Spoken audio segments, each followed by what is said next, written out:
The transfer season is always an exciting time, and a few moves every now and again leave us a bit shocked, like in 2024 when we had a late move of Primož Roglič going from Visma to Bora Hansgrohe. But in today's video, we're going to look at 10 riders who did just that unexpected thing of moving team for the 2025 season. And we would have liked to have included the Tom Pidcock saga, but of course we don't know what's going to happen there, if he's going to move to Tour Pro Cycling, Q36.5, or even stay at Ineos Grenadiers. Anyways, with that out of the way, make sure to hit the like button and subscribe to the channel if you haven't already. But with that out of the way, number 10, and first on the list is the Eritrean Natnael Tesfatsion, who is the current national Eritrean road race champion and will be leaving Lidl Trek at the end of the year in favor of Movistar of all places. This is quite unexpected. Intermarché had seemed like the optimum place for him, as they were missing a rider with his skill set, and they had also built a bit of a Eritrean contingent within the team. Nonetheless, Movistar, they haven't really had a rider from Eritrea, so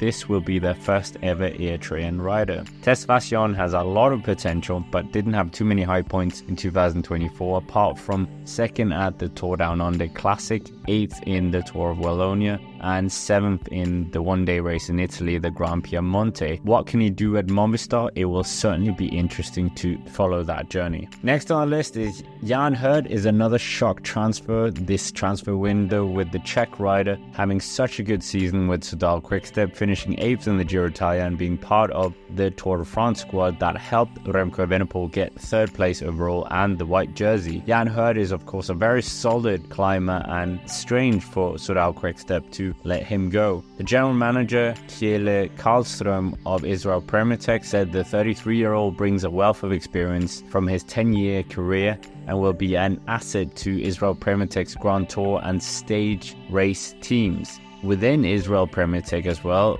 Jan Hurd could potentially be getting more leadership opportunities as well, and with the wildcard virtually guaranteed for the Tour de France, perhaps this was what the Czech rider was thinking, that he could be the leader there, or perhaps he might have to be the super domestique for Derek G. But a Grand Tour leadership could certainly be on the cards, but he already had that from Soudal Quickstep, so I'm not too sure what the thinking was here. Now coming to number 8, and this is one of my fellow Danes, Peter Oxenberg Hansen, who is a shock for many, as the Dane who rode for the Danish continental outfit Team Cola Quick will be changing them out for Ineos Grenadiers in 2025. He did have a good string of results in the junior category in Denmark and across Europe, including finishing 2nd at the Esbjerg Frankfurt Under-23 race and even winning a stage at the Åland Nations Grand Prix. But what grabbed most headlines about the young Dane was when the Cola Quick team attempted once more to break the Col de Rats KOM,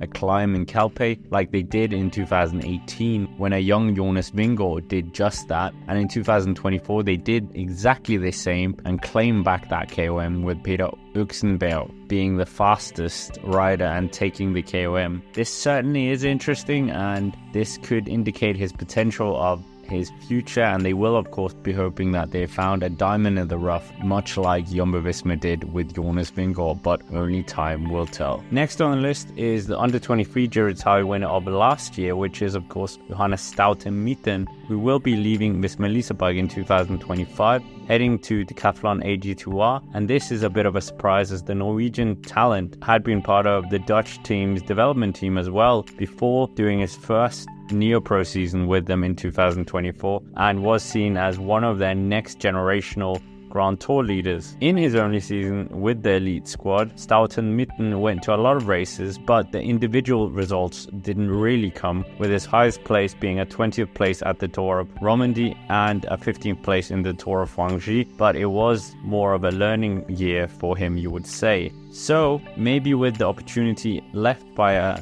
departing Ben O'Connor, the Norwegian thinks that the growth could potentially be a lot bigger and less competition for leaderships in the big races at the French team, and there could be a great opportunity for him to grow and get some individual results. Now coming to one of our favorite riders on the channel, Andrey Lutsenko, who is the chief of the Kazakh riders on the World Tour, and you would have thought that he would have stayed his whole career with Astana Kazakhstan team, but that is not the case for 2025, as he will be changing the outfit out for Israel Premier Tech. Was this him choosing or the team pushing him out, given Astana's very aggressive transfer policy, and they have of course become even more pseudo-Italian, the team itself, with the riders, particularly their signings for the 2025 season, with the likes of Alberto Beto, Diego Alisi and Nicola Conci, just a few of the Italian names. So potentially Andrey Lutsenko felt that his opportunities might be reduced, as well as the possibility that Astana might get relegated, whereas Israel Premier Tech is very certain of getting promoted. So in a way, he's jumping ship from a relegation threat. Andrey Lutsenko has in the past won stages in Grand Tours, top 10 in the GC as well, and this year of course won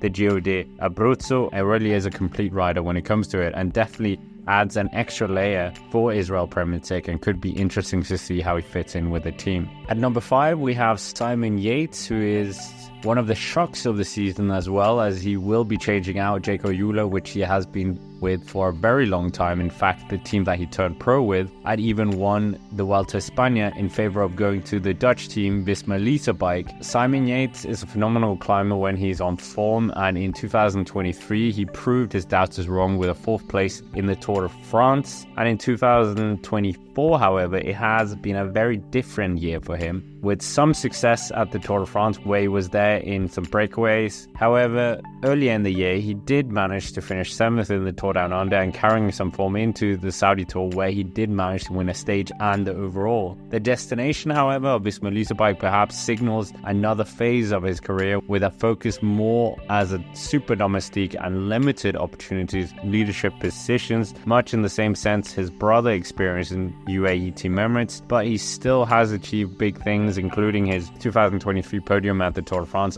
For Visma Lease bike, this is a clever acquisition, as they have lost Primož Roglič in recent years, and the other climbers aren't quite the same caliber as the remaining roster in UAE Team Emirates, and that was really shown in the Tour de France. They have a lot of strong riders, but they needed that top tier rider, and potentially Simon Yates can just be that and really fulfill a role much the same as Adam Yates did at UAE. Now coming to number 4 on the list, and that is the first Maglia Rosa wearer of 2024 that we also include as one of our top 10 transfers, but he of course is a very unexpected transfer, and that is of Jonathan Narvaez, who surprisingly will be changing his Ineos Grenadiers kit out in favor of UAE Team Emirates. Maybe it's not that surprising considering the tumultuous times that's happening at Ineos Grenadiers, but the Ecuadorian national champion has been with Ineos since 2020, and in that time he has showed some great form in the hillier terrain. Narvaez didn't just have success at the Giro d'Italia. Early on he showed strong form in the Tour Down Under, where he finished 3rd up Wollonga Hill, 2nd on Mount Lofty to finish 2nd in the race overall, and he was 5th in the Cadel Evans Great Ocean Road Race, and even 6th in E3, showing just how versatile of a rider he is. And following the Giro d'Italia, he was up there in the Tour of Slovenia, where he managed to finish 5th on stage 2 and even 2nd on stage 3. Narvaez was also very impressive in 2023, where he dominated Tour of Austria with 4 stage wins and the overall, and he even won a stage for Ineos Grenadiers back in 2020 in the Giro. But now he will look to add some strength to UAE Team Emirates, and what role he will have in the team is a very interesting question, but he could pick up a number of stage victories as well along the way, hopefully. But it's certainly a strong addition to UAE Team Emirates. Before we come into the top 3, just some other riders of mention that have shocked us a bit. Gianni Moscon, the bad boy of cycling, going to Red Bull Bora Hansgrohe was a move that wasn't really on the cards, given his form hasn't really been the same like he had at Team Sky or Ineos. Wout Poels as well, leaving Bahrain victorious to Astana Kazakhstan, given he's 36 years old, was also a bit of a shock, but really showing Astana being very aggressive with their transfers this year. Dylan Teuns is another rider, a bit of a shock, going to Cofidis, which is a team that looks like they are going to be in the transfer relegation battle.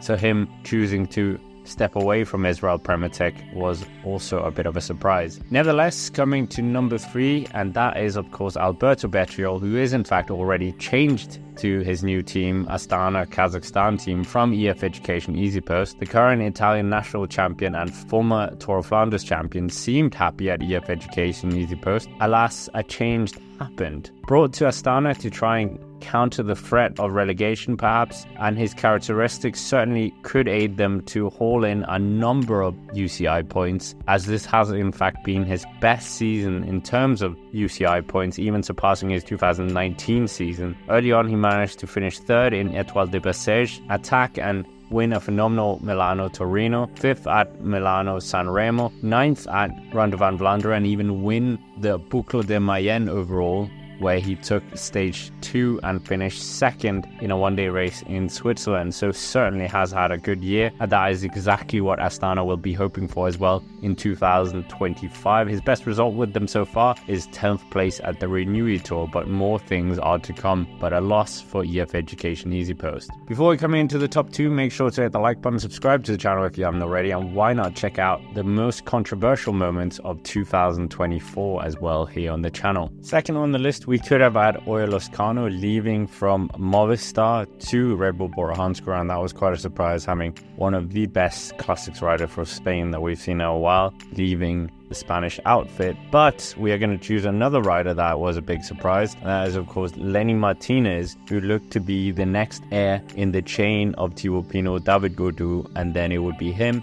Alas, he is leaving the team in favor of Bahrain Victorious. Lanny Martinez, of course, a product of the development team of Groupama FDJ, and in 2024 the youngster truly showed his incredible class. His first race, the Classic VAR, he was able to outsprint Tobias Halle Johannesson, who celebrated too early after misjudging the finishing line, and then Martinez went on to finish 2nd in Ograd Camino after some strong riding, particularly on the final stage, and he even won the Trofeo La Guardia and finished 8th in Strade Bianche before going on to ride well and finish 7th at the Vuelta a Catalunya, where he won the Young Riders classification. Lanny Martinez didn't just stop there, as he also managed to win 2 one-day races in France before finishing 8th in the Tour de Romandie and winning the Alpes des Maritimes one-day race as well. Yes, his Tour de France debut was not great, the form was not there, and it seemed like he was called in a bit too soon on that front, but he has shown that great potential for the future, what Groupama FDJ would have wanted, and maybe Bahrain Victorious will be able to mold him in a similar way like they did with Antonio Tiberi, who went on to finish 5th in the Giro d'Italia and win the white jersey. But Lanny Martinez is definitely a rider to look for in the future and see what this hope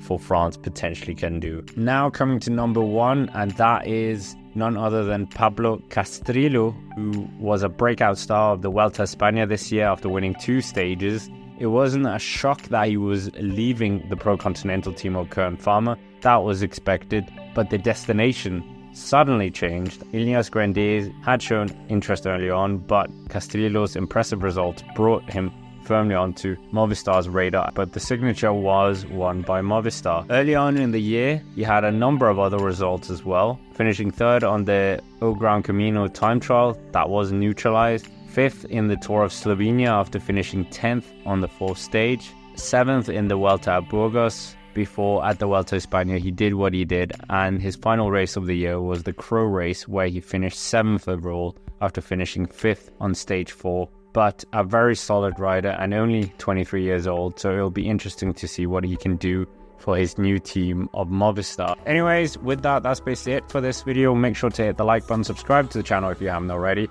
and why not check out the top 10 transfers of this year or even last year. Be sure to check that out. But for now, thank you very much for watching, and as always, I will see you around.